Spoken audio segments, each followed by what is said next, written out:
Bonjour, bienvenue sur T-Cook, l'échelle qui vous accompagne vers votre croissance continue. Je m'appelle Stella et je vais animer le podcast de cette semaine. Savez-vous ce que ça veut dire être riche? Question intrigante, n'est-ce pas? Alors, on va commencer par des définitions. Selon la BAD, le seuil de richesse, le seuil de la classe aisée commence à $20 par jour, donc à peu près $600 sur le mois. Cela fait dans nos pays environ 360 000 francs CFA. Vous allez me dire 360 000 francs CFA, je ne suis pas riche. Quand je regarde mon audience, la plupart gagnent plus que cela. Et vous me direz, je ne me trouve pas riche.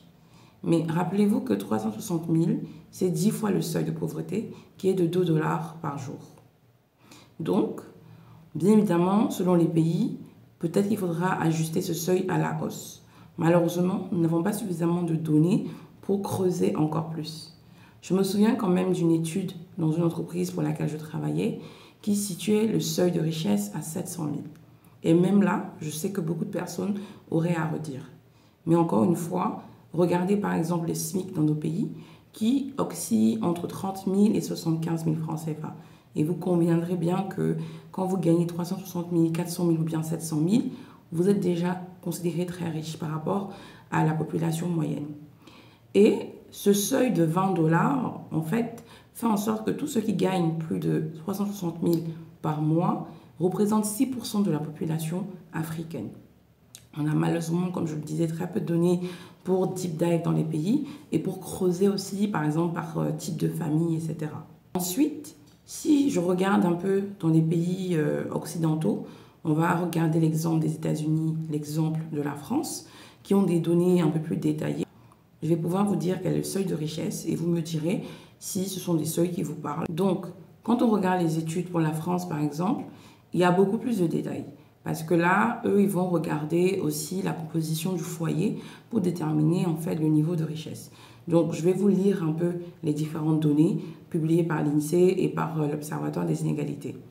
Je vous mettrai tout ça en vidéo, bien sûr.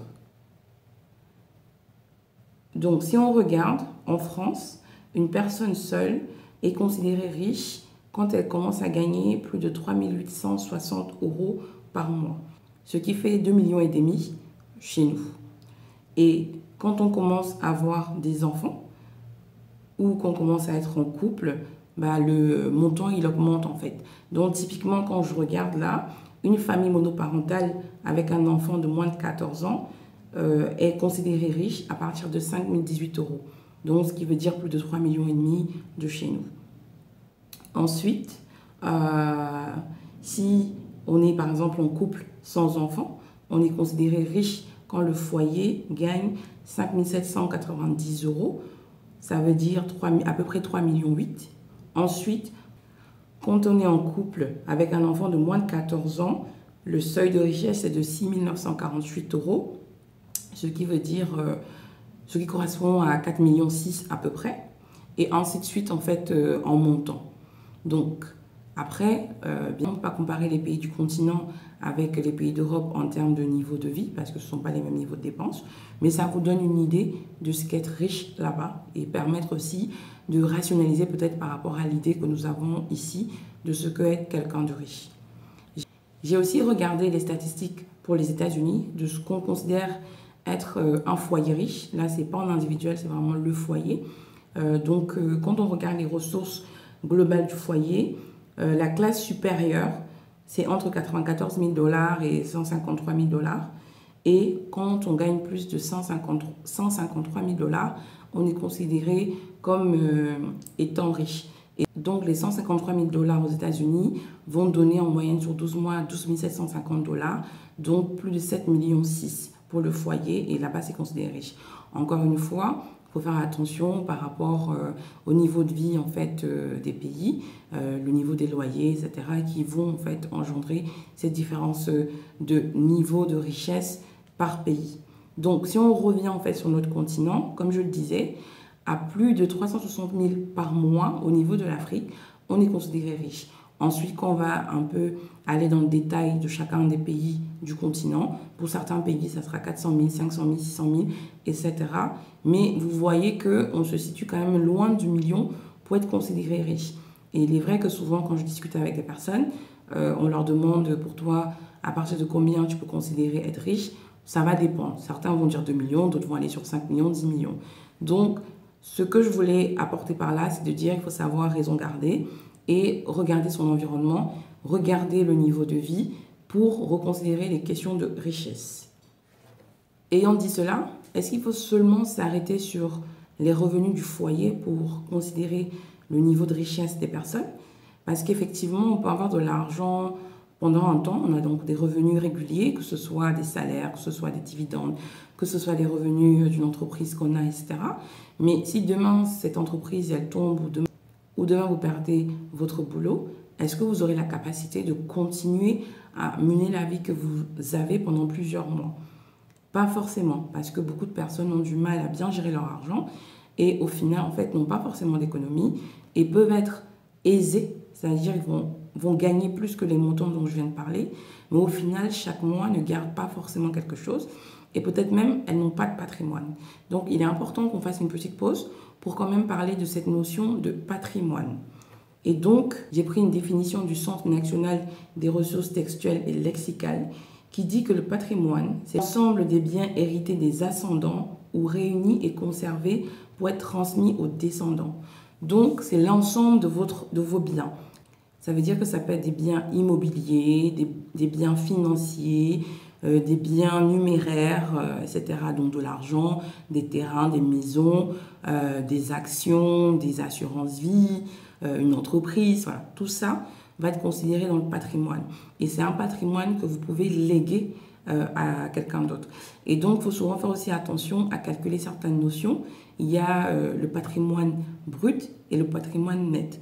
J'en avais déjà parlé dans un précédent podcast sur les 7 niveaux de la liberté financière. Je vous invite à retourner voir ou écouter ce podcast pour avoir plus de détails sur les niveaux de liberté financière. Je voudrais aussi aborder la vision que l'on se fait, certains, de ce que doit représenter un riche, à quoi il doit ressembler. Je pense sans me tromper que beaucoup de personnes imaginent une personne riche comme quelqu'un qui va porter de la marque, qui va voyager en business class ou en première classe, qui a une grosse voiture, une grosse maison, etc. Et en fait, il y a un livre qui s'appelle « The Millionaire Next Door ». On peut dire le millionnaire de la porte d'à côté ou mon voisin le millionnaire, s'il faut traduire en français. Et dans ce livre, c'est une étude en fait qu'ils ont faite auprès de plus de 1000 millionnaires en dollars aux États-Unis pour faire un profiling, donc pour faire le profil des millionnaires américains. Et il s'avère que le millionnaire moyen aux États-Unis, donc le millionnaire en dollars, donc quelqu'un qui a un patrimoine de 600 millions de francs CFA, est finalement quelqu'un de moyen. Ce n'est pas l'image que nous avons en fait. C'est quelqu'un qui bien sûr dépense en dessous de ses revenus, qui investit, qui suit de façon très détaillée ses investissements, fait attention sur ses placements. C'est quelqu'un qui finalement a une petite voiture. Il achète une petite voiture classique, jamais neuve. Il achète une voiture qui a 3 ou 4 ans d'ancienneté. Il n'achète jamais de voiture neuve parce que dès que la voiture en fait sort du concessionnaire, elle a perdu sa valeur. Et donc avec le temps et avec l'usage, la voiture se déprécie. Donc il fait attention à ça. C'est quelqu'un qui va acheter des habits pas vraiment de marque, de très bonne qualité, qui va durer longtemps, mais pas forcément quelqu'un qui suit la tendance de la mode et qui dépense beaucoup et qui prend des habits de marque. C'est quelqu'un qui fait attention à ses courses. Bien sûr, il va aller en vacances, etc. Mais il va faire attention. Et le mot qui ressort beaucoup, c'est aussi quelqu'un de très frugal. Ça veut dire quelqu'un qui fait attention à ses dépenses et ne dépense pas de façon dispendieuse, qui est très différent de la vision que beaucoup de personnes se font des personnes riches. Et pourquoi il fait ça? Parce qu'il investit, développe son patrimoine et parce qu'il a prévu de ne pas forcément travailler toute sa vie. Il a prévu de léguer un patrimoine à ses enfants et donc pour ça, il travaille sur le développement de ce patrimoine-là. Ce qui est aussi ajouté dans le livre, c'est qu'on parle du foyer, on ne parle pas forcément que d'une personne individuelle. Et donc, c'est un couple qui a en moyenne 3 enfants et qui a un patrimoine donc, de plus de 1 million de dollars. Donc, enlevez de votre esprit ces riches qui dépensent de façon dispendieuse, etc. Comme je vous dis tout à l'heure, il faut faire attention entre les revenus qu'on peut gagner et le patrimoine que l'on a. Bien sûr, il y a des personnes qui sont dans l'abondance et qui se permettent tout cela. Mais en fonction de où vous vous trouvez, il faut visualiser ça par étapes. Et d'abord, se constituer un patrimoine. Ensuite, avoir des revenus récurrents. Et après, quand vous avez atteint le dernier niveau de la liberté financière, qui était l'abondance, là, effectivement, vous pouvez vivre de façon dispendieuse. Donc, je vous renvoie encore une fois vers ce podcast, qui était mon deuxième podcast que j'ai fait en juin, que je vous mettrai en lien pour découvrir les différents niveaux de liberté financière, voir où vous vous situez et commencer à faire le travail. Donc, attention aux personnes autour de vous qui sont peut-être salariés comme vous et vous vous dites, mais comment ils font pour avoir la vie qu'ils ont? On les voit aller faire des brunchs, voyager, etc., etc.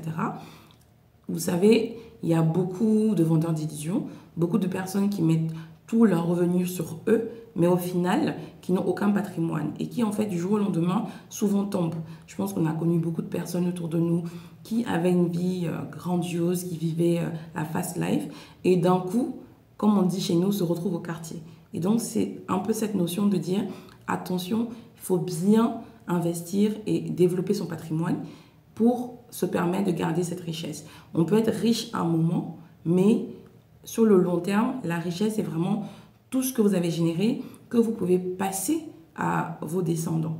Donc, vous voyez que la notion de richesse, elle est clairement définie en fonction du pays, du lieu où vous vivez. Maintenant, ayant dit ça, je dirais qu'il est quand même important que chacun définisse ce que c'est que sa rich life. C'est à vous de déterminer pour vous, par rapport à la vision que vous donnez de la vie, quel est le niveau de revenu dont vous avez besoin pour être considéré riche et quelle est la taille du patrimoine que vous souhaitez avoir pour être considéré riche. Il y a une citation de Warren Buffett qui dit « Si tu ne trouves pas le moyen de gagner de l'argent pendant que tu dors, tu travailleras jusqu'à ce que tu meurs. » Ce qui est important quand on essaie de développer son patrimoine et développer, c'est d'investir et d'avoir de l'argent qui tourne sans que vous n'ayez à travailler. Ce qui ne veut pas dire que vous devez arrêter de travailler.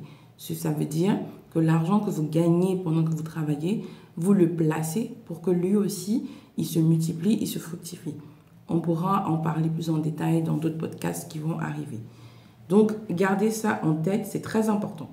Pour terminer, pour tous ceux qui se renseignent sur les sujets de finances personnelles, vous savez que ce qui est toujours dit, c'est qu'il faut dépenser en dessous du niveau de ses revenus. Et le reliquat de vos revenus, vous l'investissez, vous l'épargnez, vous le développez, vous le fructifiez. C'est le meilleur moyen de pouvoir développer votre patrimoine, pouvoir l'agrandir et un jour atteindre l'indépendance financière ou atteindre la rich life que vous souhaitez avoir. Alors, par rapport à toutes ces statistiques que je vous ai partagées, notamment sur le seuil de richesse pour l'Afrique, vous considérez-vous riche? N'hésitez pas à me partager en commentaire vos questions, vos observations, vos étonnements sur ce podcast. Je vous dis à bientôt pour un prochain podcast. N'hésitez pas à nous suivre sur nos réseaux sociaux, notamment sur LinkedIn, Facebook, Instagram. Je partage régulièrement des citations par rapport aux différents sujets. Prenez soin de vous et misez sur vous pour votre réussite.